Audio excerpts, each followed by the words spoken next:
Assalamualaikum warahmatullahi wabarakatuh.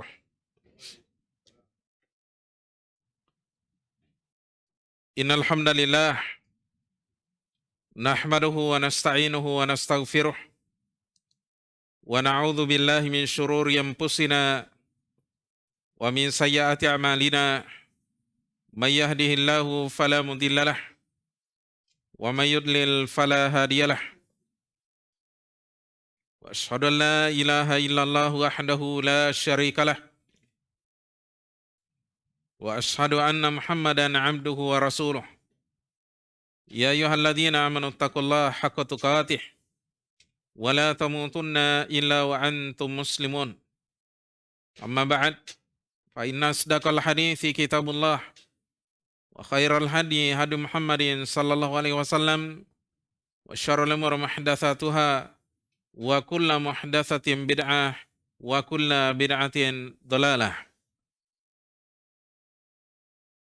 Hadirin sekalian yang kami muliakan, alhamdulillah di malam hari yang berbahagia ini kembali kita melanjutkan kajian rutin kita dalam membahas kitab Targhib wa Tarhib, sebuah kitab yang ditulis oleh Al-Hafidh Abdul Azim Al-Mundhiri rahimahullahu ta'ala. Di dalam kitab ini berisi hadis-hadis yang di dalamnya ada targhib, ada anjuran-anjuran, ada motivasi-motivasi. Sekaligus di dalamnya juga ada hadis-hadis yang memberikan tarhib, berikan ancaman-ancaman dan peringatan-peringatan supaya kita menjauhi perkara-perkara yang diperingatkan tersebut. Hadirin sekalian yang kami muliakan, kita masih dalam bab yang pertama, bab tentang at-targhibu fil ikhlasi wan niyatis salihah. Anjuran untuk ikhlas, yakni dalam ibadah kepada Allah Subhanahu wa taala, dan juga niat yang baik. Anjuran untuk ikhlas dan berniat baik. Kali ini insyaallah ta'ala kita akan membahas hadis yang ke-6. Kata Al-Hafidh Al-Mundhiri rahimahullahu ta'ala saat membawakan hadis yang ke-6 ini, wa an Mus'ab bin Sa'din, dari Mus'ab bin Sa'ad, an abihi radhiyallahu anhu, dari ayahnya semoga Allah Subhanahu wa taala ridho kepada beliau. Ayahnya ini adalah sahabat Sa'ad, yaitu Sa'ad bin Abi Waqqas radhiyallahu anhu. Kata Mus'ab ini, annahu dhanna anna lahu fadlan ala man dunahu min ashabi Rasulillah sallallahu alaihi wasallam. Bahwa ayahnya, yaitu Sa'ad bin Abi Waqqas, menyangka bahwa dia punya keutamaan atas yang lainnya dari kalangan para sahabatnya Rasulullah sallallahu alaihi wasallam. Faqala Nabi sallallahu alaihi wasallam, kemudian Nabi sallallahu alaihi wasallam bersabda, yakni dalam meluruskan, ya, dalam menegur sahabat Sa'ad, innama yansurullahu hadhil ummata bidha'ifiha. Sesungguhnya Allah Subhanahu wa taala menolong umat ini dengan sebab orang yang lemah di antara mereka.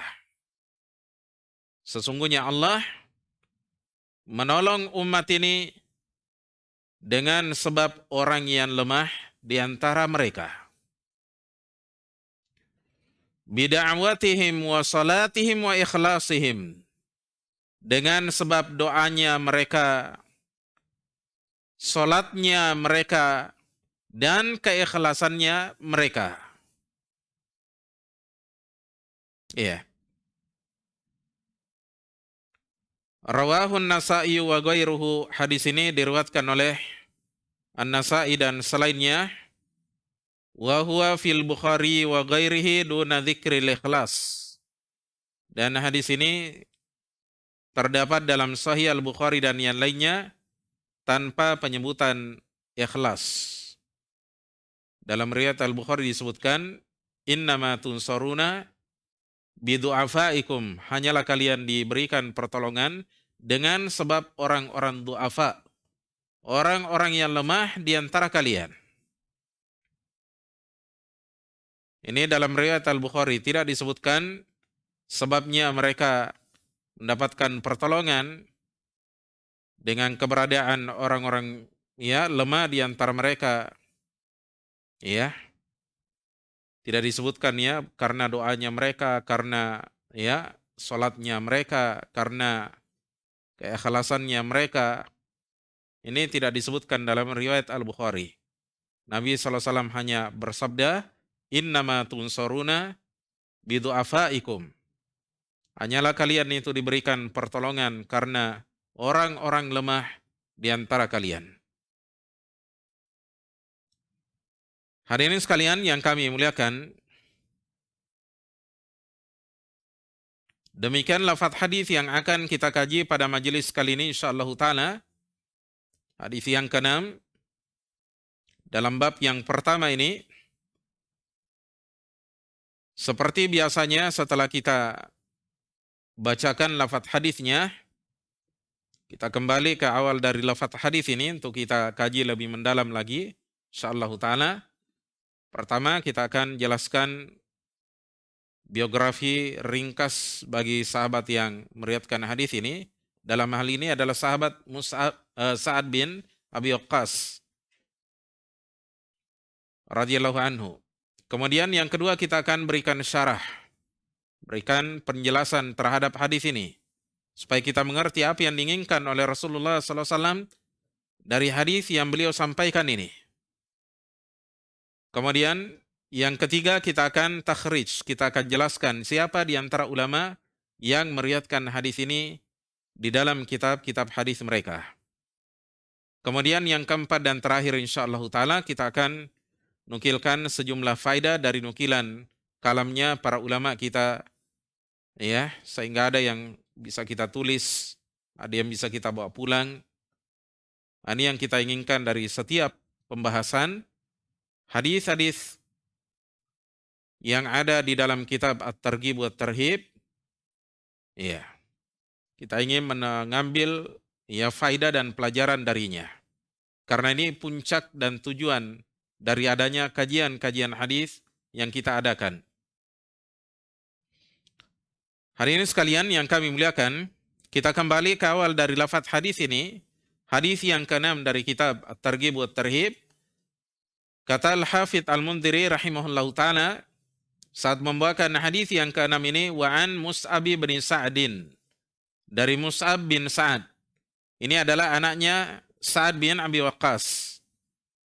Ada beberapa anaknya beliau dari kalangan perawi hadis, salah satunya adalah Mus'ab ini. Mus'ab bin Sa'ad. Ya. An abihi, dari ayahnya radhiyallahu anhu, semoga Allah Subhanahu wa taala ridho terhadap beliau. Ayahnya di sini adalah Sa'ad bin Abi Waqqas radhiyallahu anhu. Iya. Beliau ini merupakan salah satu di antara sahabat yang utama. Termasuk dari kalangan minas sabiqin al-awwalina fil Islam. Orang-orang yang terdahulu lagi pertama kali masuk ke dalam Islam. Disebutkan oleh sebagian di antara ulama kita seperti Abul Hajjaj Al-Mizzi dalam kitabnya Tahdhibul Kamal, bahwasanya sahabat Mus'ab bin Sa'ad bin Abi Waqqas adalah sahabat yang ketujuh masuk ke dalam Islam. Ini menunjukkan kepada kita bahwa beliau termasuk minas sabiqin al-awwalina fil Islam. Orang yang terdahulu lagi pertama kali masuk ke dalam Islam. Yani Nabi SAW masih berada di kota Mekah, dan beliau ketika itu sudah masuk Islam. Sahabat Sa'ad bin Abi Waqqas radhiyallahu anhu juga merupakan salah satu di antara sahabat yang dikabarkan masuk surga sementara orangnya masih hidup. Ya, minal asyratil mubasysyirina bil jannah. Ini ada 10 orang.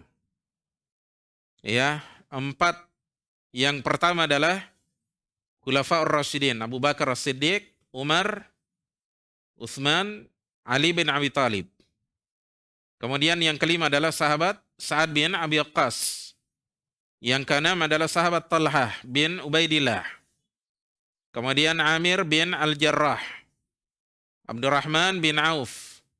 Kemudian Sa'id bin Said. Ya. Kemudian satu lagi, coba diingatkan. Az-Zubair bin Al-Awwam. Az-Zubair bin Al-Awwam. Ya, ini 10 orang yang dikabarkan oleh Nabi sallallahu alaihi wasallam masuk ke dalam surga dan mereka dikenal dengan al-asyratul mubasysyaruna bil jannah. 10 orang yang dikabarkan masuk surga sementara orangnya masih hidup. Ya. Ini merupakan berita gembira dan keutamaan yang besar Allah berikan kepada 10 orang ini. Dan memang kalau kita lihat sejarah hidupnya mereka-mereka ini, luar biasa pengorbanannya mereka. Jihadnya mereka, infaknya mereka, ya. Ini apa namanya? Ya, menunjukkan kepada kita jamaah sekalian, ya, bahwasanya orang-orang yang diberikan keutamaan ini adalah orang-orang yang memang ya punya amalan-amalan yang luar biasa, ya, sehingga mereka ya mendapatkan tempat yang utama di sisi Allah Subhanahu wa taala. Taib.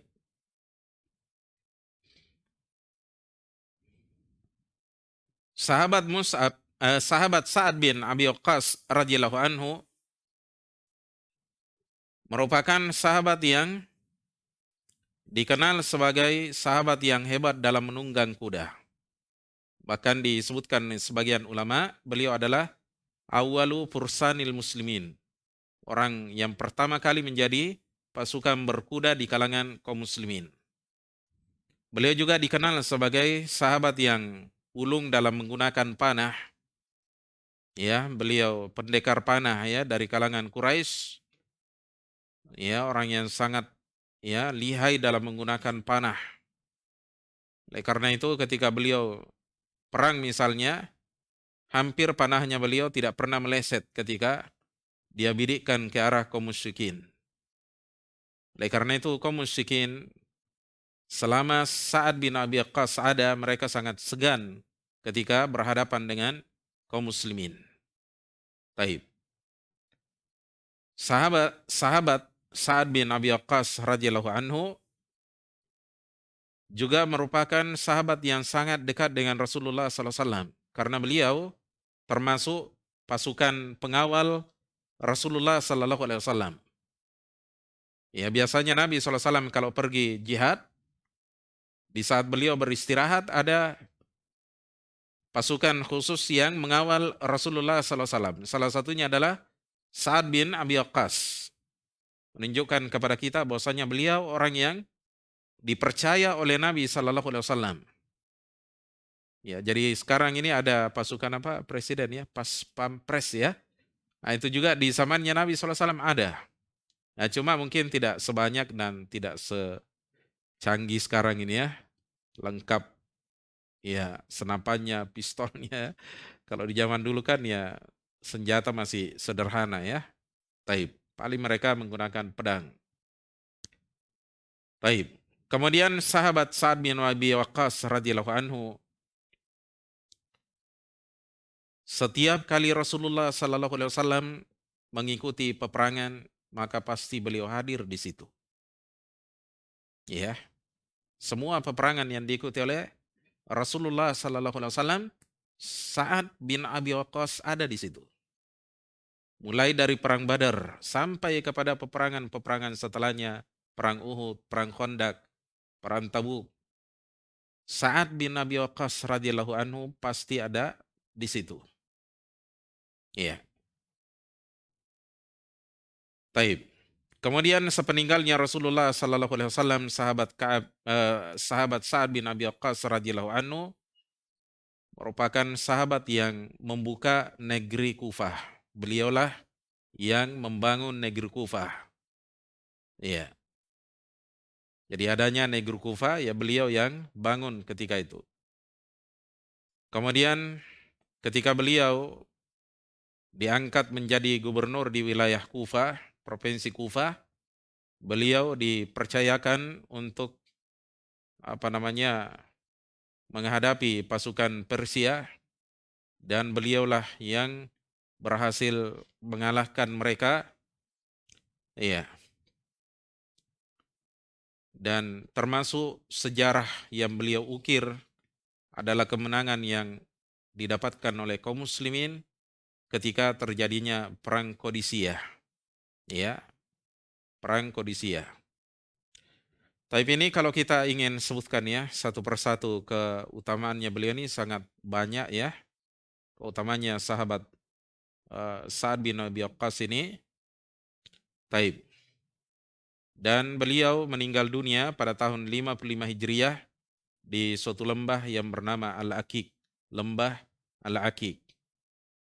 Kalau kita ingin lihat hari ini sekitar Mikot, Bi'ir Ali istilahnya orangnya, kalau kita umroh di Madinah, kita mulai pakaian ihram, itu namanya lembah Aqiq. Iya. Sekitar situlah beliau dulu punya rumah besar. Iya. Dan di sanalah beliau meninggal dunia. Hadirin sekalian yang kami muliakan, kita kembali ke redaksi hadis ini. Kata anaknya yang bernama Mus'ab bin Sa'ad, annahu dhanna anna lahu fadlan ala man dunahu. Bahwa Sa'ad bin Abi Waqqas menyangka bahwa dia punya keutamaan atas yang lainnya dari kalangan para sahabat Rasulullah sallallahu alaihi wasallam. Yani punya kelebihan ya. Punya keistimewaan dibandingkan sahabat-sahabat yang lainnya. Karena beliau adalah sahabat yang dikenal akan keberaniannya. Sahabat yang paling berani. Kemudian juga sahabat yang paling banyak pengorbanannya dalam jihad. Dulu para sahabat kalau pergi berjihad, mereka membawa tunggangan, mereka membawa makanan, ya, mereka membawa senjata. Nah, sahabat yang paling banyak pengorbanannya adalah Sa'ad bin Abi Waqqas radhiyallahu anhu. Oleh karena itu, beliau mengira bahwasanya beliau punya kelebihan atas sahabat-sahabat yang lainnya dalam hal ghanimah, harta rampasan perang.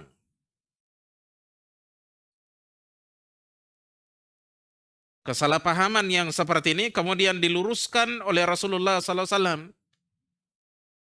Bahwasanya ketika pembagian ghanimah, semuanya mendapatkan harta ghanimah. Setiap orang yang ikut di dalam perang, di dalam jihad, berhak mendapatkan ghanimah. Mereka semuanya mendapatkan bagian yang sama. Kalau dia adalah pasukan berkuda, maka dia akan mendapatkan 2 bagian. Ya. Kalau dia adalah pejalan kaki misalnya, tidak membawa kendaraan kuda, cuma dirinya yang ikut, tidak ada kudanya yang ikut berjihad, maka dia dapat 1 bagian. Ini ketentuan yang ditetapkan oleh Rasulullah SAW pada masa itu. Maka sahabat Sa'ad bin Abi Waqqas mengira bahwa dia akan diberikan misalnya 3-4 bagian dari ya bagian ghanimah yang akan diberikan oleh Rasulullah sallallahu alaihi wasallam. Di sini jangan kita mengira bahwa sahabat Sa'ad bin Abi Waqqas radhiyallahu anhu menyangka dirinya punya ya kelebihan yang dia sombongkan, dia banggakan, tidak. Bukan itu maksudnya. Ya. Beliau mengira bahwasanya beliau akan diberikan kelebihan dalam hal ghanimah karena keberanian beliau, pengorbanan beliau di dalam berjihad. Sehingga beliau mengira bahwasanya dia akan diberikan 3 bagian, 4 bagian atau lebih dari itu. Maka diingatkan oleh Rasulullah sallallahu alaihi wasallam bahwasanya di dalam hal ini semua pasukan berhak mendapatkan ghanimah sesuai dengan aturan yang adil telah ditetapkan oleh Rasulullah sallallahu alaihi wasallam.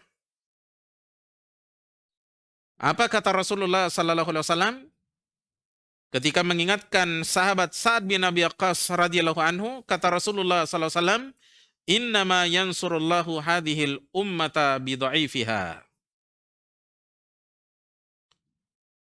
Sesungguhnya Allah menolong umat ini karena orang yang lemah di antara mereka, dengan sebab orang yang lemah di antara mereka. Ada pasukan yang lemah, ya artinya tidak punya harta misalnya, tapi ada semangat, ada keikhlasan mengikuti jihad. Ini juga menjadi sebab Allah Subhanahu wa taala menurunkan pertolongan kepada kaum muslimin. Pertolongan itu turun bukan semata karena kehebatan seseorang dalam berjihad, kekuatan mereka, kelincahan mereka, kelihayan mereka dalam menggunakan senjata atau kuda misalnya. Tapi pertolongan itu datang karena sebab-sebab yang lain. Salah satu sebabnya adanya orang-orang lemah yang ikut di dalam berjihad.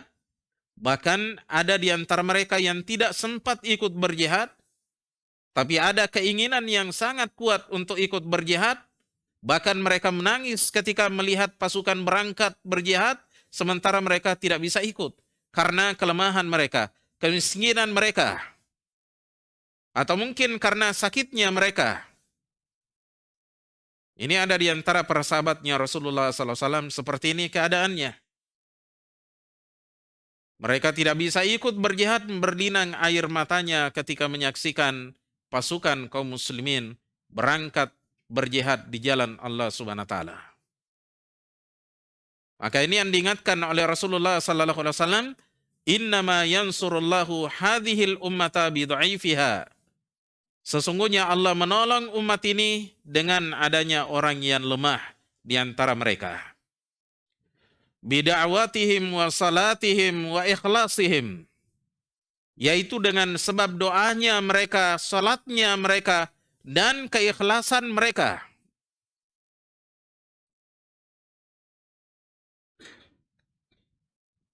Jadi apanya kaum muslimin ini sebuah kekuatan yang besar.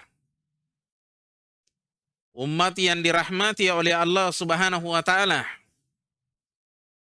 Orang yang kuat di antara mereka diberikan pertolongan dan dirahmati oleh Allah Subhanahu wa taala dengan sebab keberkahan doanya orang-orang yang lemah di antara mereka, dengan sebab salatnya, ibadahnya orang-orang yang ada di antara mereka, keikhlasannya orang-orang yang ada di antara mereka.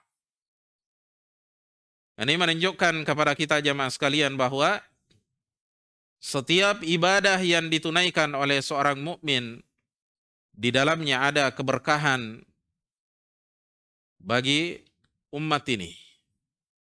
Ya. Oleh karena itu suatu negeri semakin rajin umat yang ada di dalamnya di dalam beribadah, maka semakin terbuka pula pintu-pintu rahmat dan pertolongan dari Allah Subhanahu wa taala. Iya. Oleh karena itu kita dapati Rasulullah sallallahu alaihi wasallam dan para sahabatnya senantiasa mendapatkan kemenangan dan pertolongan dari Allah Subhanahu wa taala karena ibadah yang mereka jaga. Doanya mereka, ketulusan mereka dalam berdoa. Salatnya mereka yang merupakan hak yang terbesar bagi Allah Subhanahu wa taala atas setiap hamba-hambanya. Mereka tunaikan dengan sebaik-baik penunaian. Para sahabat menjaga salat-salat jamaahnya. Para sahabat di malam harinya menghidupkan malamnya dengan salatul lail, salat malam. keikhlasan mereka di dalam beramal soleh. Ketika mereka berjihad di jalan Allah Subhanahu wa taala, mereka mengerahkan segala kemampuan mereka, harta benda mereka dia korbankan di jalan Allah. Bahkan nyawa mereka sekalian, semuanya dikorbankan semata-mata karena mencari keutamaan dan pahala di sisi Allah Subhanahu wa taala. Inilah hakikat keikhlasan yang dibangun oleh Rasulullah sallallahu alaihi wasallam dan para sahabatnya, membentuk sebuah pasukan yang tangguh, yang dirahmati dan ditolong oleh Allah Subhanahu wa taala. Padahal kalau kita bandingkan pasukan yang mereka hadapi dalam peperangan-peperangan, setiap peperangan-peperangan yang ada jamaah sekalian, kadang kita tidak masuk akal kaum muslimin bisa mengalahkan pasukan yang besar. Seperti perang Tabuk sendiri itu berlipat-lipat jumlah orang kafir, sampai Nabi Shallallahu Alaihi Wasallam ketika itu terpaksa memerintahkan para sahabatnya untuk turun berjihad. Setiap laki-laki harus ikut berjihad, kecuali yang sakit atau yang ditugaskan tinggal di kota Madinah, seperti Ali bin Abi Thalib dan segelintir sahabat untuk tinggal menjaga negeri kaum muslimin. Karena begitu banyaknya bangsa Romawi yang turun ketika itu, tapi alhamdulillah mereka diberikan kemenangan dan pertolongan oleh Allah Subhanahu wa taala. Dan kita jangan mengira bahwasanya para sahabatnya Rasulullah SAW datang dengan persenjataan yang lengkap. Persenjataan mereka sangat minim dibandingkan orang-orang kafir ketika itu, bangsa Romawi ketika itu.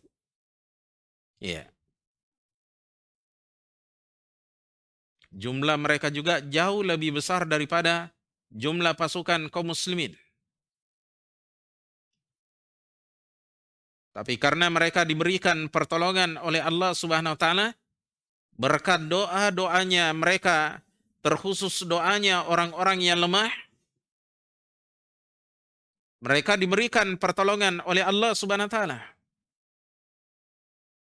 Dengan sebab keikhlasan mereka, keberkahan ibadah yang mereka tunaikan, Allah berikan pertolongan kepada mereka. Oleh karena itu seorang muslim ketika diberikan kelebihan oleh Allah Subhanahu wa taala, diberikan kehebatan,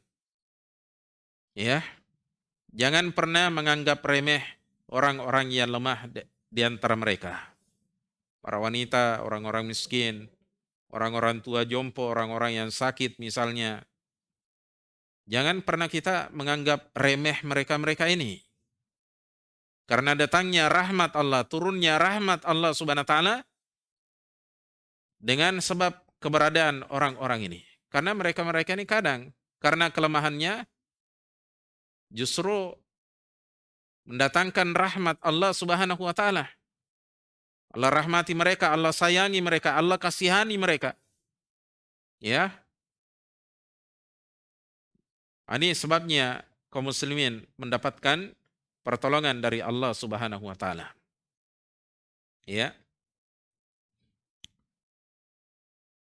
Di zamannya Rasulullah sallallahu alaihi wasallam ada dua orang sahabat bersaudara, disebutkan dalam riwayat Tirmidzi dan hadis ini disahihkan oleh Syekh Al-Albani.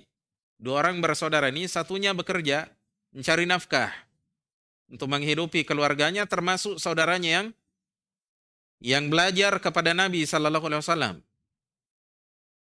Jadi dia tinggal di Masjid Nabawi, istilahnya kita sekarang ini mondok di Masjid Nabawi, belajar kepada Nabi sallallahu alaihi wasallam, tidak pergi bekerja seperti saudaranya. Kemudian suatu hari saudaranya ini mengeluhkan si saudaranya yang belajar ini kepada Rasulullah sallallahu alaihi wasallam. Maka dia katakan kepada Rasulullah Sallallahu Alaihi Wasallam ini katanya saudara saya, dia cuma belajar, saya ini susah bekerja cari nafkah. Apa kata Nabi Sallallahu Alaihi Wasallam? La'allaka tursaku bih. Boleh jadi kamu diberikan rezeki oleh Allah Subhanahu wa taala dengan sebab saudaramu ini. Kamu jangan anggap remeh dia. Memang kamu menderita, saudaramu juga menderita sebenarnya. Dia belajar, mondok, tinggal di Masjid Nabawi. Kamu biayai dia, kamu repot cari nafkah, kemudian kamu biayai dia. Boleh jadi kata Nabi Sallallahu Alaihi Wasallam, kamu diberikan rezeki oleh Allah Subhanahu wa taala dengan sebab saudaramu ini. Jadi kalau ada saudara kita, anak kita misalnya, belajar di pesantren, jangan selalu kita gembosi mereka, ya, atau menyalahkan mereka, mengecilkan hatinya mereka. Kadang kan ada sebagian orang kalau anaknya belajar di pesantren, ya, dianggap tidak bernilai, ya, dianggap tidak bernilai. Seperti saya pribadi dulu, sebagian dari saudara-saudara, saya belajar agama, saya tinggalkan kuliah, IKIP ketika itu ya, 96 saya tinggalkan. Saya belajar agama. Kemudian tidak ada saudara yang setuju. Semuanya bilang, apa yang kau makan? Apa yang kamu kerja? Kalau kau hanya belajar agama, belajar terus ya. Mereka tidak mengerti bahwasanya ya, belajarnya seseorang agama Allah, memperdalam agama, ini akan menjadi sebab keberkahan baginya dan keluarganya. Ya. Kebahagiaan dan kesuksesan itu jangan selalu dilihat dari apanya, dari harta benda. Tapi kita lihat juga dari sudut, ya, dari sudut yang lain, dari sisi ya agama. Saudara kita, anak kita belajar agama misalnya, ini kebaikan yang luar biasa. Inilah yang pernah dikatakan oleh Nabi SAW dalam riwayat Muslim, "May yuridillahu bihi khairan yufaqihu fid din." Siapa yang Allah inginkan kebaikan baginya, maka Allah akan pahamkan dia tentang agama. Jadi saudara kita belajar agama, tolong dia. Jangan dianggap ya, jangan sekali-kali kita menganggap dia sebagai ya seorang yang sial. Kadang kan ada orang tua begitu. Kalau anaknya belajar ilmu dunia, wah bangga sekali dia. Tapi kalau anaknya mau belajar agama, dianggap sebagai kesialan. Na'udzubillah. Padahal anaknya yang belajar agama, ini justru diberkahi oleh Allah Subhanahu wa taala. Menjadi sebab terbukanya pintu-pintu kebaikan bagi orang tuanya, bagi keluarganya. Karena orang yang belajar agama, jamaah sekalian, adalah orang yang menolong agama Allah. Siapa yang menolong agama Allah Subhanahu wa taala, Allah akan memberikan pertolongan kepadanya dan keluarganya. In tansurullah yansurkum. Kalau kalian menolong agama Allah Subhanahu wa taala, maka Allah akan menolong kalian juga. Ya. Baik. Hadirin sekalian yang kami muliakan,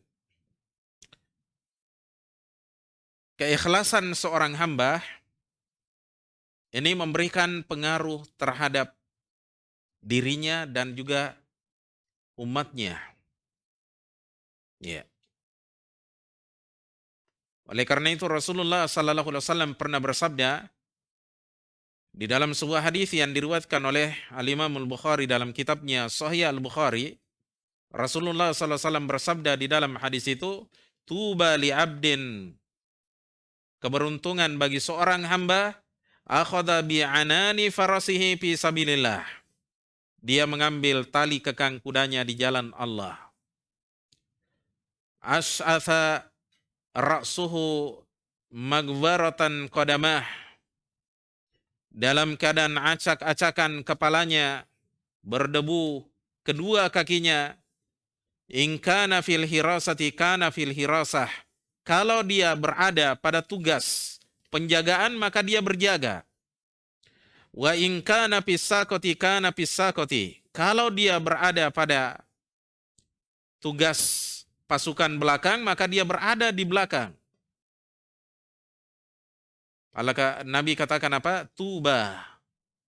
Keberuntungan bagi seorang hamba yang seperti ini sifatnya. Ya. Dijelaskan oleh ulama kita maksudnya bahwa si hamba ini tulus di dalam berjihad. Ya, ikhlas di dalam berjihad. Dimanapun dia ditempatkan, maka dia bekerja dengan ikhlas di situ. Dia mau bagian ya pasukan depan, dia bertugas di situ. Dia ditempatkan pasukan belakang, dia bekerja di situ dengan ikhlas. Ya, sama kita ini misalnya dakwah ya, ada ustadz, ada ikhwah juga terbagi-bagi lagi. Ya, ada bagian ini, ada bagian ini, ada bagian ini. Sampai pun kita jamaah sekalian menjadi tukang parkir. Ya, ketika ada talim, ada daurah misalnya, jangan kita berkecil hati di situ. Ya, ikhlaslah dalam bertugas. Sampai pun kita menjadi tukang cleaning service-nya. Sampai pun kita menjadi pengatur-pengatur sandal di situ. Ya, kita yang bertugas menjemput ustadz. Kita ikhlas di situ bekerja. Insyaallah taala keberkahan dan keberuntungan itu datang menghampiri kita. Ya. Ini dahulu para sahabatnya Rasulullah sallallahu alaihi wasallam seperti itu. Keikhlasan mereka di dalam beramal. Mereka tidak pernah gengsi dalam beramal. Dimanapun mereka ditempatkan oleh Rasulullah sallallahu alaihi wasallam, senantiasa dia bertugas dengan penuh keikhlasan dan kesabaran di situ. Ya. Pernah kalian dengar seorang wanita hitam, wanita tua yang hitam? Apa kerjanya dia? Kerjanya di masjidnya Rasulullah SAW. Kalau jamaah pulang, dia pergi cari sampah di dalam masjid, di luar masjid. Dia cari semua sampah-sampah di situ. Sekalinya orang ini meninggal, dan para sahabat ketika itu tidak memberitahukan Rasulullah SAW bahwasanya si wanita tua ini yang kerjanya tukang sampah di Masjid Nabawi, ya, meninggal dikuburkan. Mereka tidak beritahukan hal ini kepada Rasulullah SAW. Sampailah berita ke telinganya Rasulullah SAW setelah dikuburkan, ya. Maka Rasulullah SAW ketika itu marah. Kata Nabi SAW, "Halla adantumuni." Kenapa kalian tidak beritahu saya? Nabi SAW marah ketika itu. Akhirnya Nabi SAW pergi menyolati, ya, jenazahnya wanita ini, padahal sudah dikuburkan, datang menyolatinya di pekuburan Baqiyah. Dan ingat, doanya Nabi SAW, termasuk doa di dalam sholat jenazah, itu pasti dikabulkan oleh Allah Subhanahu Wa Taala. Sebuah kebanggaan ya bagi si wanita ini karena ikhlas ya dalam memperhatikan masjid Allah Subhanahu Wa Taala. Ya. Jadi amalan yang seperti ini terkadang dianggap remeh oleh sebagian orang di antara kita. Ya, padahal menjadi sebab seorang itu dimasukkan ke dalam surga, membersihkan masjid Allah Subhanahu wa taala. Ini bukan tugas hina sebenarnya. Tugasnya para nabi dan rasul. Makanya dua rasul yang termulia pada masanya, Ibrahim dan Ismail, diberikan perintah dan pesan oleh Allah untuk membersihkan Baitullah.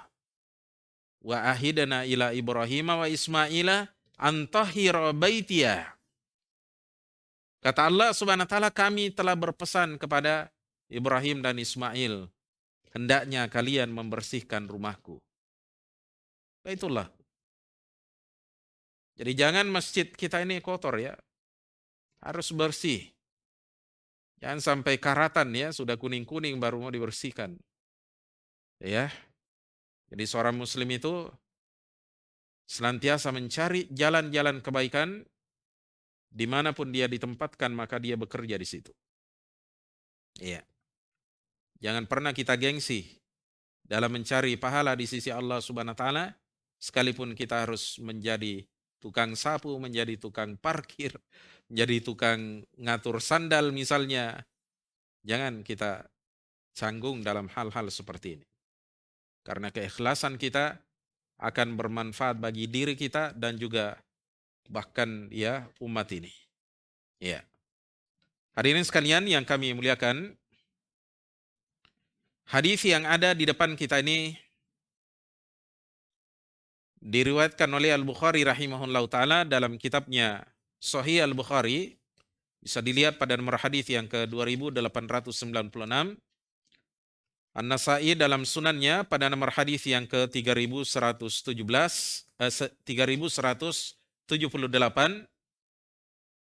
Demikian pula dalam kitabnya yang lain As-Sunanul Kubra pada nomor hadis yang ke-4372. Al-Baihaqi juga meriwayatkan hadis ini dalam kitabnya As-Sunanul Kubra pada nomor hadis yang ke-6389. Tammam Ar-Razi dalam kitabnya Al-Fawaid pada nomor hadis yang ke-700. Abu Nuaim dalam kitabnya Hilyatul Aulia pada nomor hadis pada jilid 5 halaman 26, dan yang terakhir Ibnu Mandah dalam kitabnya Tauhid pada nomor hadis yang ke-344. Ya. Jadi hadis ini adalah hadis yang sahih. Baik. Hadirin sekalian yang kami muliakan, selanjutnya kita akan menukilkan sejumlah faedah di sini dari kalamnya para ulama kita. Yang pertama kita akan nukilkan di sini dari seorang ulama kita yang bernama Al-Amir As-Sun'ani rahimahullah taala dalam kitabnya yang berjudul At-Tanwir, ya, judul lengkapnya At-Tanwir Syarhul Jami' Shaghir pada jilid 4 halaman 210. Kata beliau rahimahullah taala, wal ikhbaru bidzalika i'lamun. Pengabaran tentang hal itu, bahwa umat ini ditolong oleh Allah dengan sebab orang yang lemah di antara mereka. I'lamun merupakan pemberitahuan. Bi'annahu ta'ala ja'alan nasra, bahwa Allah Ta'ala menjadikan kemenangan itu, ya, pertolongan itu, bita'atid du'afai, dengan sebab ketaatan-ketaatannya para du'afa, orang-orang yang lemah. Ya, orang-orang yang lemah. La biquwal abtali, bukan semata karena kekuatan para pahlawan. Ya, para pasukan yang berjihad ya. Jadi Nabi SAW mengabarkan seperti itu. Ini merupakan apa? Pemberitahuan bahwa Allah Ta'ala menjadikan pertolongan, ya, menjadikan kemenangan itu dengan sebab ketaatannya para du'afa. Ya, orang-orang yang lemah. Ya. La biquwal abtali, bukan semata karena kekuatan para pahlawan tersebut. Ya, bukan karena kehebatannya mereka menggunakan pedang, menggunakan kuda, menggunakan tombak misalnya, menggunakan panah. Bukan semata karena hal-hal tersebut, tidak. Tapi karena ada orang-orang lemah di antara mereka. Ya. Wa annal a'mala salihata, dan bahwa amalan-amalan saleh, jihadud du'afai, merupakan jihadnya orang-orang lemah. Jadi jihadnya mereka itu tidak bisa ikut berjihad karena dia sakit, karena dia masih kecil, atau anak perempuan ya, atau mungkin karena dia sudah tua jompo misalnya. Ya. Maka amalan-amalan soleh mereka ini adalah merupakan jihadnya orang-orang yang lemah ini. Dan bahwa amalan-amalan soleh merupakan jihadnya orang-orang yang lemah. Iya.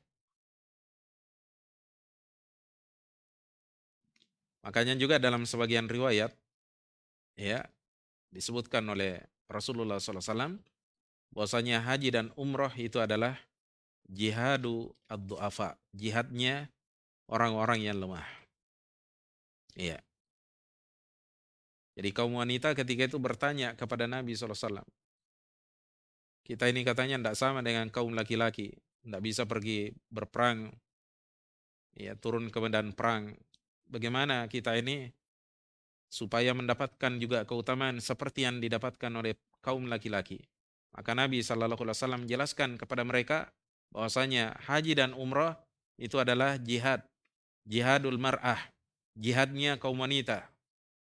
Ya. Nanti insyaallah ta'ala akan datang pembahasannya dalam kitab Targhib wa Tarhib juga.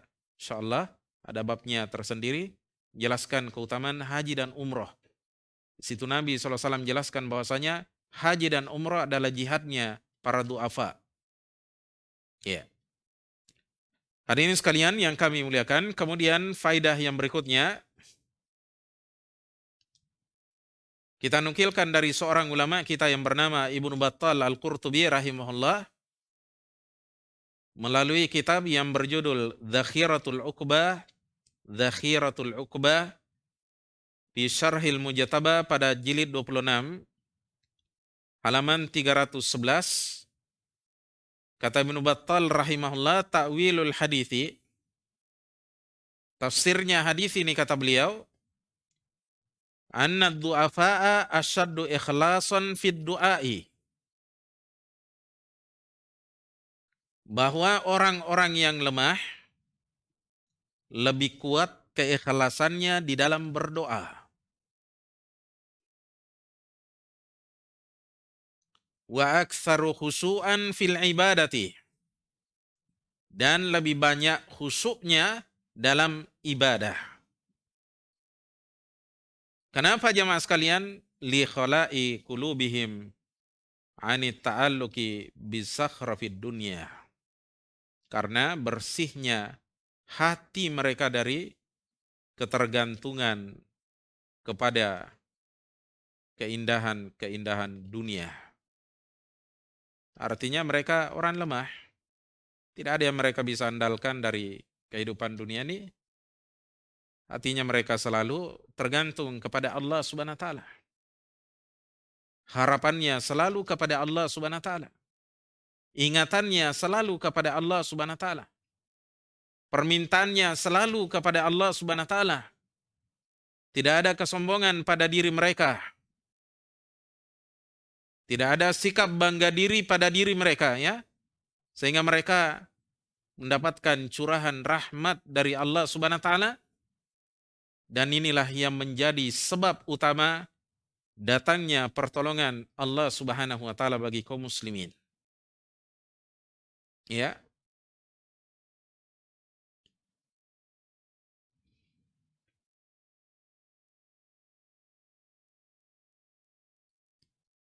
Kemudian faedah yang berikutnya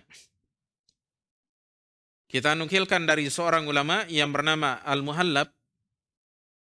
Al-Muhallab rahimahullahu taala, masih dalam kitab yang sama tadi, Dzakhiratul Uqbah, jilid dan halamannya sama. Kata Al-Muhallab rahimahullah, arada sallallahu alaihi wasallam bidzalika hadda Sa'din radhiyallahu taala anhu ala tawadhu'i.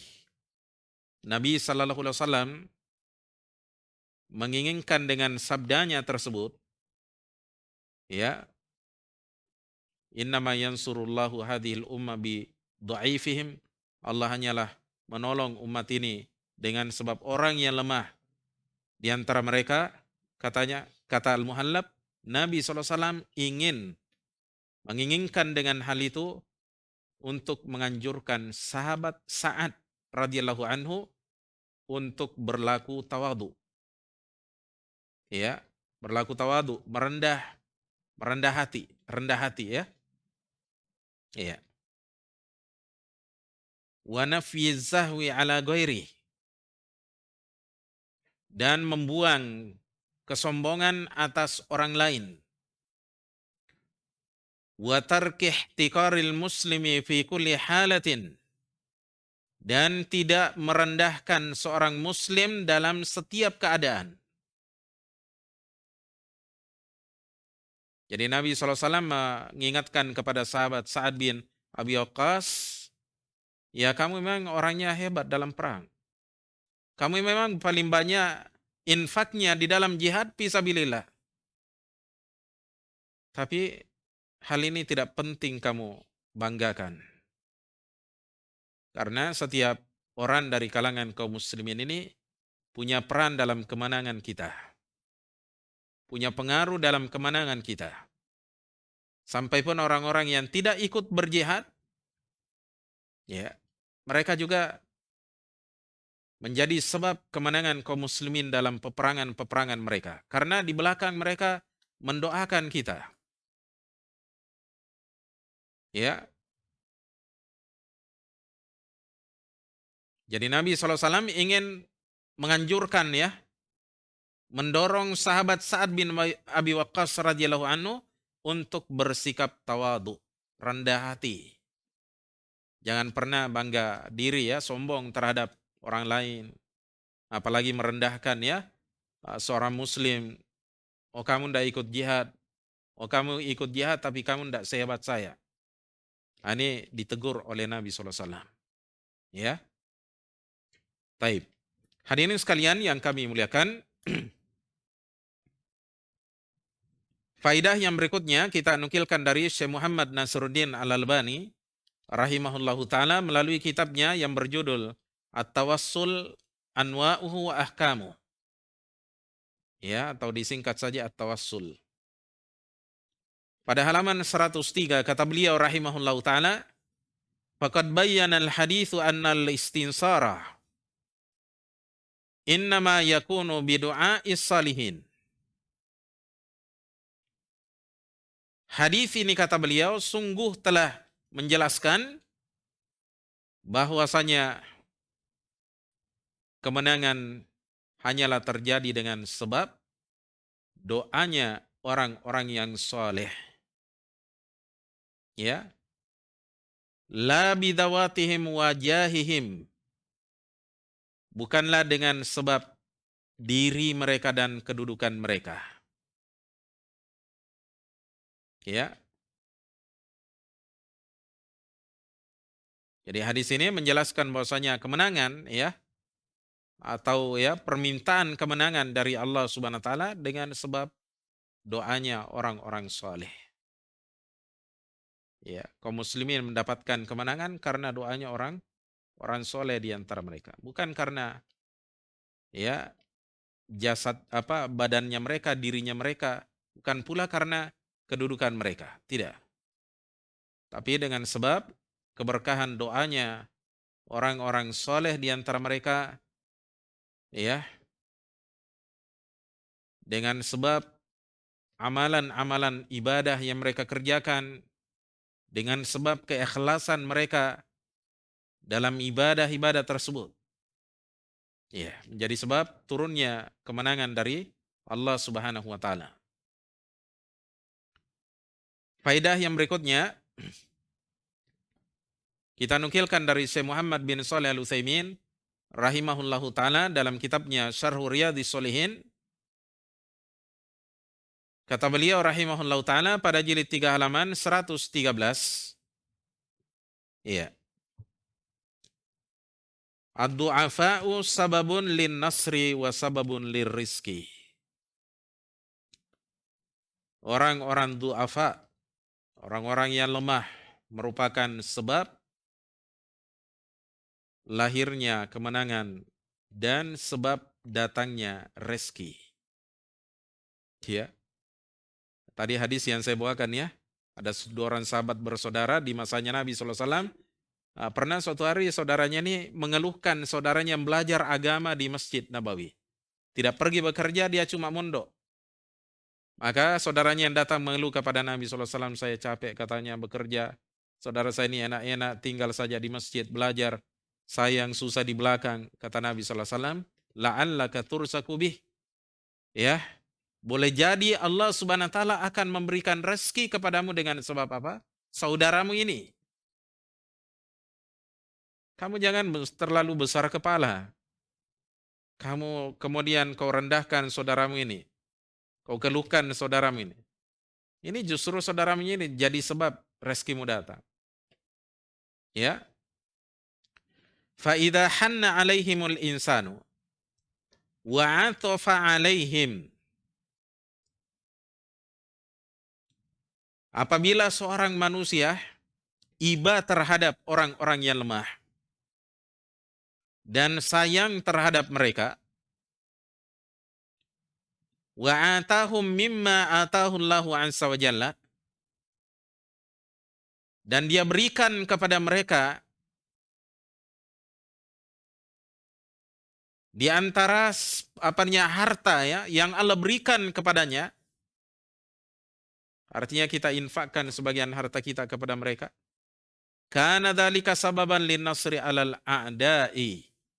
Maka hal itu akan menjadi sebab ya kemenangan bagi atas musuh-musuh. Wa kana sababan lirizqi. Dan hal itu juga menjadi sebab datangnya rezeki. Ya. Sama kita ini misalnya sebagai kepala rumah tangga cari nafkah. Ya. Ada anak kita, istri kita di rumah, kita biayai, kita nafkahi. Jangan kita terlalu ya besar kepala. Saya ini yang paling ini ya, saya paling menderita, kena panas, kena ini. Ya, pokoknya dia mengeluhlah begitu ya. Jangan. Ya, jangan kita kemudian ya kita mengeluhkan penderitaan kita di luar lalu merendahkan orang-orang yang ada di rumah, istri kita tidak dihargai. Ya, pengorbanannya, capeknya di rumah mencuci, bersihkan rumahnya, perhatikan anaknya, memasak, menjemur pakaian. Kita seakan-akan menganggapnya tidak punya nilai. Kita menganggapnya sebagai wanita pengangguran, jangan. Ya, sesungguhnya rezeki yang datang kepada kita itu adalah titipan dari Allah Subhanahu wa taala dan dia datang kepada kita karena ada sebabnya. Salah satu sebabnya karena keberadaan orang-orang yang lemah ini di sisi kita. Makanya para ulama kita menjelaskan bahwasanya seorang ketika menikah tidak perlu takut tidak ada rezekinya. Yakin ada. Ya. Sepanjang kita mau bekerja, pasti ada rezekinya. Karena setiap orang itu ada rezekinya. Anak kita ada rezekinya, istri kita ada rezekinya, kita sendiri ada rezekinya. Dan ketika kita mencari rezeki, insya Allah ta'ala, rezeki mereka ini akan datang melalui tangan kita. Ya. Hewan saja, hewan yang bisu, hewan yang lemah, tidak punya kecakapan, keterampilan, bisa hidup. Ada rezekinya, apalagi kita ini manusia. Cuma ya sebagian orang di antara kita kadang malas, kadang gengsi. Kerjanya harus yang kantoran ya, harus yang necis-necis misalnya. Dia tidak mencari pekerjaan yang bisa menghidupi anak istrinya. Selalunya mau yang kerja yang santai-santai. Jangan ya. Ya. Apa yang bisa kita dapatkan dari rezeki Allah Subhanahu wa taala?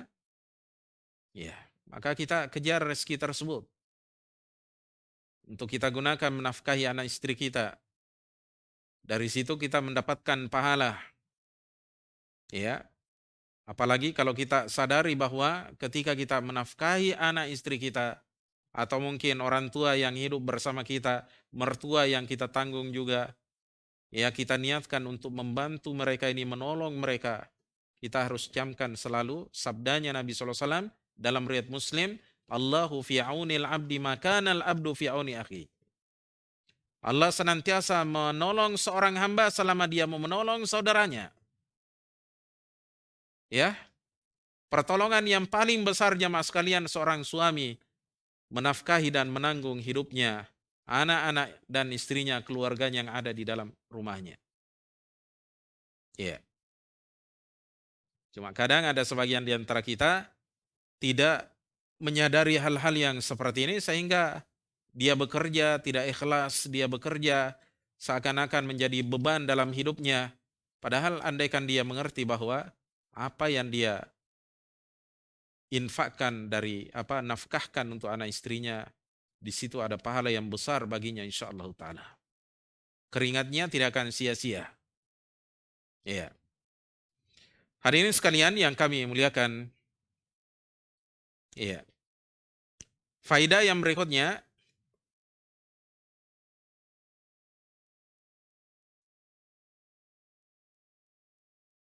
kita nukilkan dari seorang ulama kita yang bernama Az-Zaidani melalui kitabnya yang berjudul Al-Mafatih pada jilid 5 halaman 291. Kata beliau rahimahullah, yahsulu lakum an-nusratu ala a'daikum.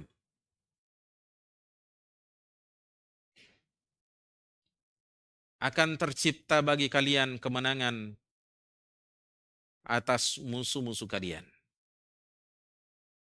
Wa yahsulu lakum arsakukum bi barakatil fuqara'i wad du'afa'i.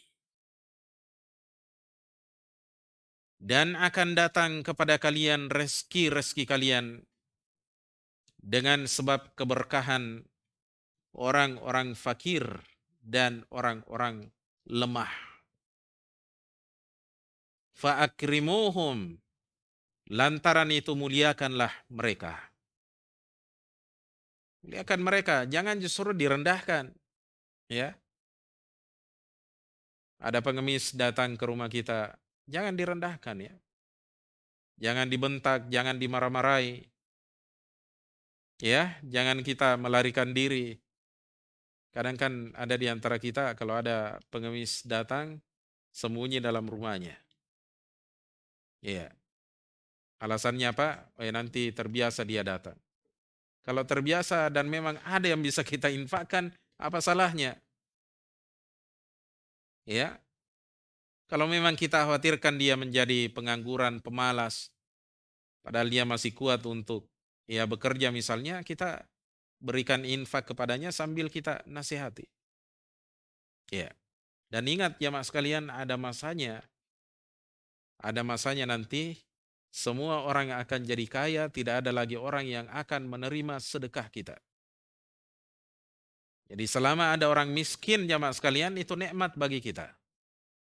Karena masih terbuka bagi kita pintu sedekah. Tapi ada masanya jamaah sekalian, kita tidak akan mendapati orang miskin. Jadi semakin mendekati hari kiamat ini jamaah sekalian, perhatian manusia terhadap kesejahteraan dunianya itu semakin besar. Peluang mereka mendapatkan dunia semakin besar. Tapi seiring dengan itu, ketika manusia semakin terbuka dunianya, maka dia akan semakin lalai dari Allah Subhanahu wa taala. Semakin sombong. Ya, semakin menjauh dari majelis-majelis ilmu, sibuk dengan pekerjaannya, sibuk dengan bisnisnya, sibuk dengan proyeknya. Tidak ada waktu lagi untuk belajar. Seperti yang kita lihat di zaman ini, ya, sebagian di antara saudara-saudara kita hampir kadang ya kita tidak temukan dia di masjid. Hampir kita tidak temukan dia pernah duduk di majelis ilmu. Kenapa jamaah sekalian? Sibuk dengan dunianya. Jadi selama ada orang miskin di tengah kita jamaah sekalian, bersyukurlah kalian dengan keberadaan mereka. Perbanyak sedekah. Ya. Taib. Dan jangan kita berpikir bahwasanya oh, dia kan sudah kaya, dia nanti ya, jangan sampai dia sudah punya rumah ini, bangun ini ya, tapi dia jadikan sebagai pekerjaan. Tidak usah kalian pikirkan seperti itu. Yang kalian pikirkan bagaimana mendapatkan pahala. Ya, kalau kita selalu berpikiran seperti itu, nanti kita tidak akan bersedekah kepada orang lain. Ya. Hadirin sekalian yang kami muliakan,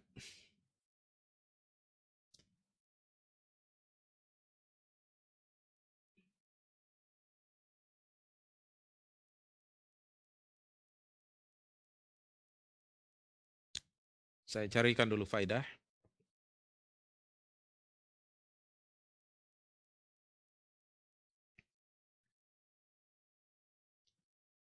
Taib, faidah yang berikutnya,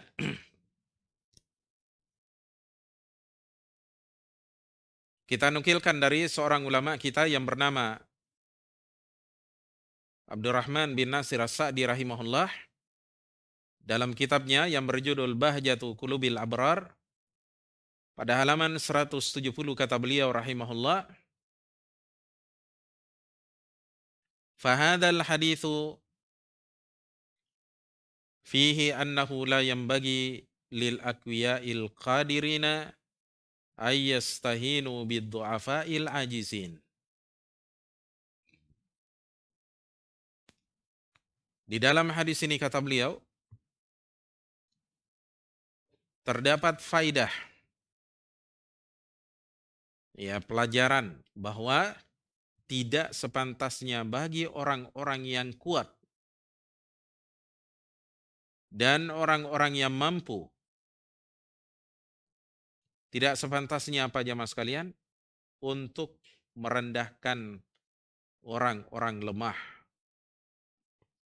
ya, dan orang-orang miskin. La fi umuril jihadi wan nusrati, baik itu dalam urusan jihad dan pertolongan terhadap agama ini. Wala fi umurir rizki wa ajzihim anil kasbi, ataukah di dalam urusan rezeki dan kelemahan mereka dalam berusaha. Ya, intinya kita jangan, tidak sepantasnya Pak merendahkan orang-orang lemah, orang miskin. Ya, sampai pun kita orang yang paling dermawan, paling banyak infak dan sedekahnya, jangan sekali-kali kita pernah bangga diri. Dan ingat, penyakit bangga diri inilah yang banyak menghancurkan manusia. Iblis kenapa bisa hancur dengan sehancur-hancurnya?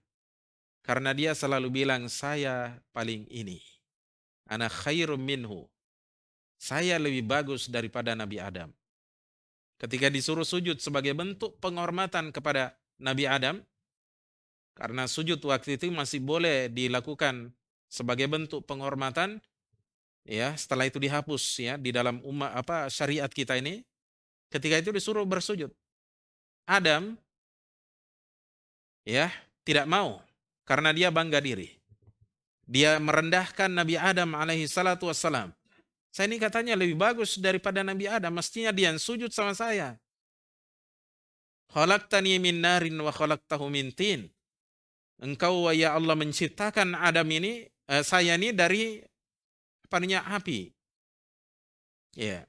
Dan engkau menciptakan Adam dari tanah. Ya, tanah yang menjijikkan, tanah lumpur, ya. Ya. Api dengan lumpur mana lebih bagus? Kata iblis, ya, kalau menurut saya api lebih bersih. Ya, lumpur, ya, kotor, jorok, ya. Kenapa saya ini disuruh bersujud? Nah, disinilah dia binasa karena kesombongannya, bangga dirinya atas Nabi Adam alaihi salatu wassalam. Ya. Hadirin sekalian yang kami muliakan, faedah yang selanjutnya,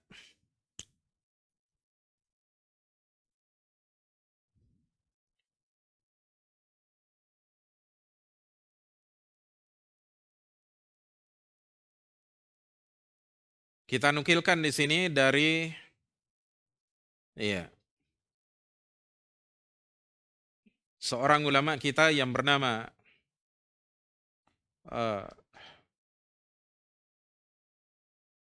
Hamzah bin Muhammad Al-Maghribi rahimahullahu ta'ala. Di dalam kitabnya Manarul Qari, jilid 4 halaman 105, dalla hadzal haditsu ala masyru'iyatil isti'anati. Hadis ini menunjukkan tentang disyariatkannya meminta pertolongan, yakni kepada Allah tentunya, bidu'aid du'afai, dengan ya doanya orang-orang yang lemah. Ini namanya apa? Termasuk bagian dari tawassul namanya. Paham ya? Jadi tawassul itu kita minta kepada Allah ya sesuatu yang kita inginkan, hajat kita, sambil kita ya melakukan sebab yang membuatnya cepat untuk dikabulkan. Jadi ada pelicinnya istilahnya kalau kita ya. Pelicinnya itu doa. Doanya orang-orang yang lemah. Iya. Jadi hadis ini kata beliau menunjukkan tentang disyariatkannya meminta pertolongan dengan doanya orang-orang yang lemah. Iya. Jadi orang lemah jangan dianggap enteng ya, dianggap remeh. Iya. Faidah yang berikutnya kita nukilkan dari Syekh Muhammad bin Shalih Al-Utsaimin melalui kitabnya yang berjudul Fathu Dzil Jalali wal Ikram. Ini syarah bagi Bulughul Maram ya. Pada jilid 6 halaman 439 kata beliau rahimahullah, la yambagil i'timadu 'alal umuril madiyati. Tidak sepantasnya seseorang bersandar kepada perkara-perkara madiyah, perkara-perkara material, sifatnya material ya. Ya, sifatnya konkret ya. Misalnya harta, senjata, kuda dalam jihad ya. Misalnya li'anna hunaka asya'an wara al-umuril madiyati. Karena di sana ada hal-hal di balik perkara-perkara yang konkret ini. Ya. Wa huwa qadarullahi azza wa jalla. Yaitu ketentuan Allah azza wa jalla. Ya. Fala taqul ana idza anfaqtu 'ashratan min mi'atin naqasa mali. Oleh karena itu jangan kamu katakan saya berinfak 10 dari 100 hartaku. Artinya misalnya 10 real dari 100 real hartaku. Naqasa mali, maka berarti hartaku berkurang. Wa in anfakta asyratan ukhra naqas. Kalau engkau menginfakkan lagi 10 real yang lainnya, naqas, maka berarti berkurang. Nakul, kita katakan kata Syekh, hunaka syai'un wara'a dzalik. Kita katakan di sana ada sesuatu di balik hal itu. Wa min hadza ma yajri li ba'dhin nasi. Di antara perkara seperti ini, apa yang terjadi bagi sebagian orang, haitsu yaqul, ketika dia katakan ana la uhibbu ayyaktsura auladi. Di mana dia katakan saya tidak senang kalau anak-anakku banyak. Li'annahum idza kathuru talabu minni nafaqatin aktsar. Karena apabila mereka banyak jumlahnya, maka pasti mereka akan meminta dariku nafkah-nafkah yang lebih banyak. Idza kanu salasatan kam yahtajuna minal argifati. Apabila mereka 3 orang, artinya apabila mereka anak-anak ini jumlahnya 3 orang, kam yahtajuna minal argifati. Berapa banyak roti yang mereka butuhkan? Salah satu argifah. Kata beliau, 3 roti. Idza kanu arba'atan yahtajuna ila arba'ati argifah. Kalau mereka 4 orang butuh kepada 4 roti. Min aina ya'tir ragifur rabi'u? Nah, kata beliau, dari mana datangnya 4 roti ini? Ya. Apa roti yang keempat ini? Nakulu, kita katakan, al-amru biyadillahi azza wajal. Kita katakan, kata beliau, ya urusan itu kembali kepada Allah Subhanahu wa taala. Urusan itu ada di tangan Allah. Ya. Wa qad qala Allah taala, dan sungguh Allah taala berfirman, wa ma min dabbatin fil ardi illa 'alallahi rizquha. Tidak ada makhluk hidup di permukaan bumi ini kecuali rezekinya ada pada Allah Subhanahu wa taala. Artinya begini, ketika seseorang diberikan anak oleh Allah Subhanahu wa taala, jangan terlalu pelit. Jangan terlalu berpikir, anak saya 1 berarti dia butuh roti 1. Tidak usah dipikir itu. Nanti kalau 2, yakin insya Allah ada rezekinya. Bertambah rotinya jadi 2. Kalau kita mungkin di Indonesia nasinya ya, 1 piring ya, nanti bertambah 2 piring itu. Anak kita 3, nanti insya Allah akan bertambah jadi 3. Tidak perlu dipikir. Mungkin di antara kita ada yang punya saudara yang banyak. Seperti saya ini 10 orang bersaudara.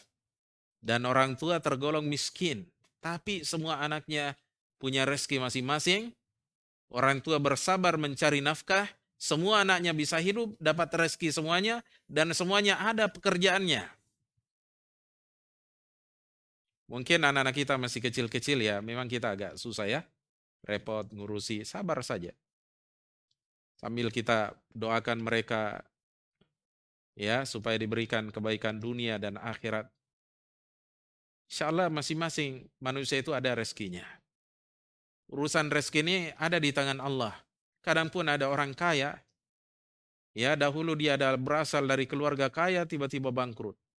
Tiba-tiba kebakaran, tiba-tiba longsor, semua hartanya jatuh masuk ke dalam bumi. Jadi harta itu tidak perlu kita pikirkan ya. Ya, artinya tidak perlu kita jadikan beban berat dalam ya membiayai anak-anak kita misalnya. Yakin insya Allah taala akan ada saja pintu rezeki itu Allah berikan kepada kita. Rezeki itu akan datang insya Allah. Sama halnya kita mau bersedekah misalnya, jangan kita berpikir bahwasanya setiap kali kita bersedekah harta kita berkurang, tidak. Ya. Justru kita bersedekah jamaah sekalian menjadi sebab datangnya rezeki-rezeki yang lain. Karena yang menggerakkan hati manusia adalah Allah Subhanahu wa taala. Allah gerakkan hatinya manusia belanja di toko kita ya. Allah yang gerakkan.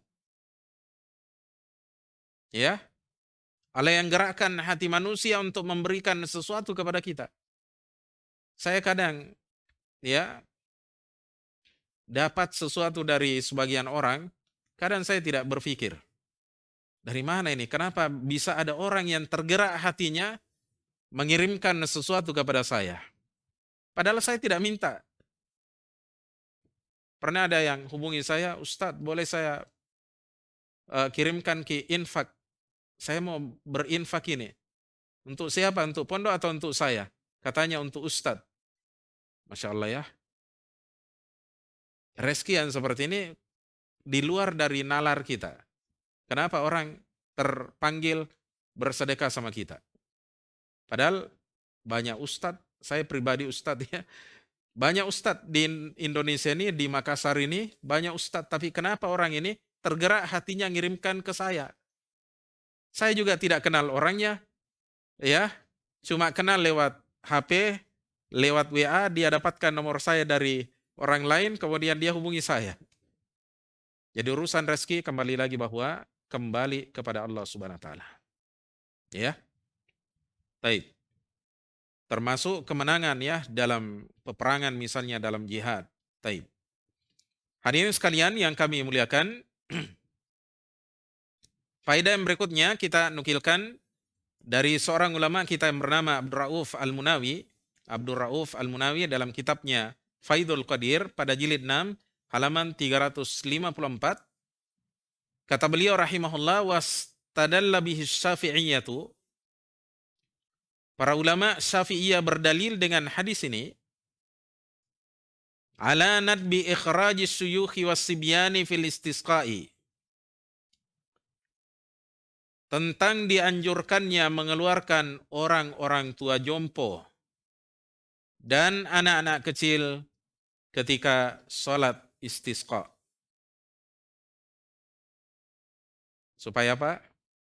Turun rahmatnya Allah. Rasa kasihannya Allah sama kita itu turun karena keberadaan orang-orang tua, anak-anak kecil. Ya. Taib. Kita adani dulu ya. Sudah lewat sekali ya. Taib. Adani dulu.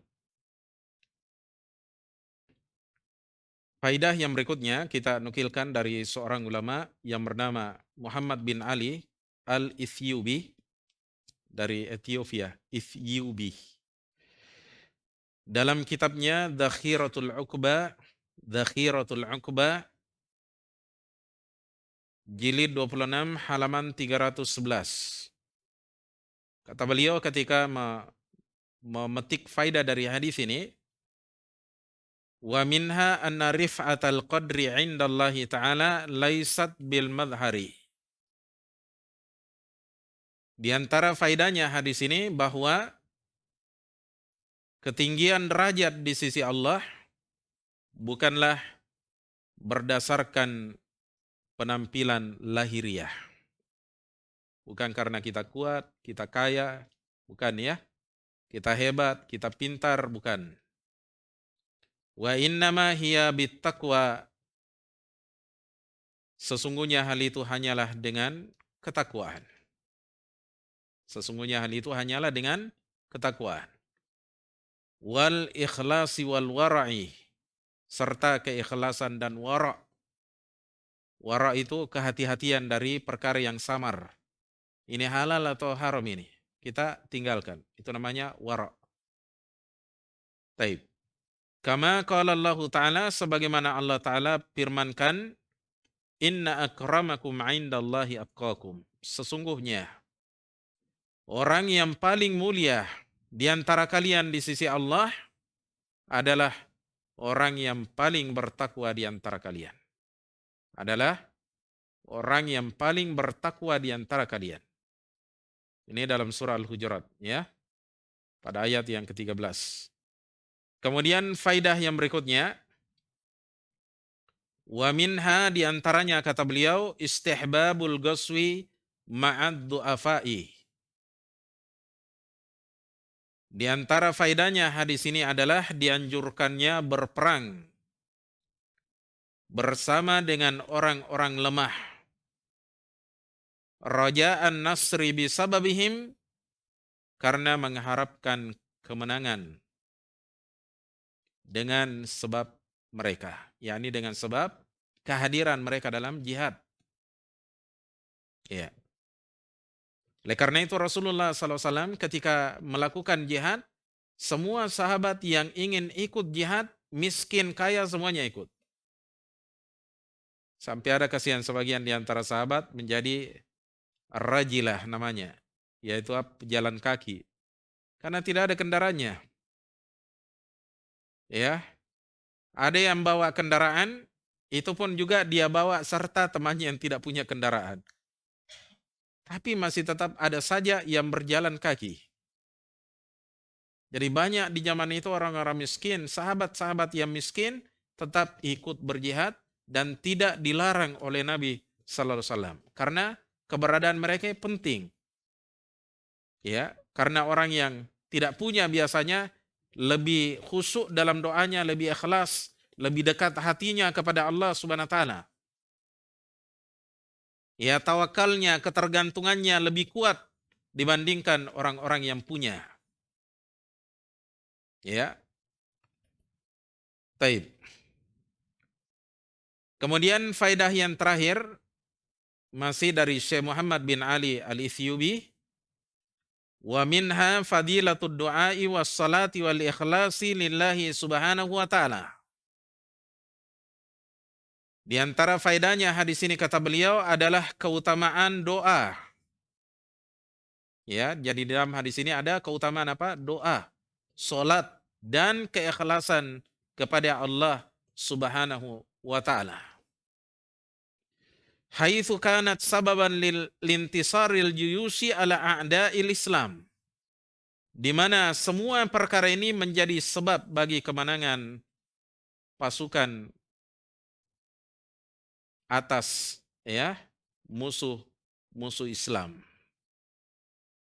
Ya, di mana semua ini menjadi sebab bagi kemenangan pasukan, yakni pasukan kaum muslimin atas musuh-musuh Islam.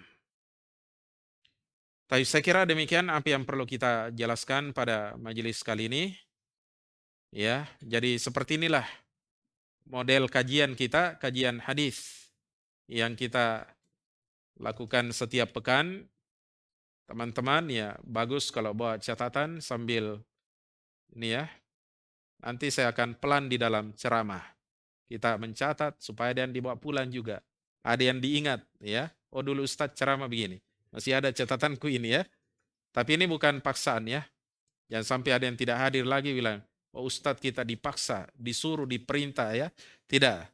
Kalian hadir dengar itu sudah ya keutamaan bagi kalian.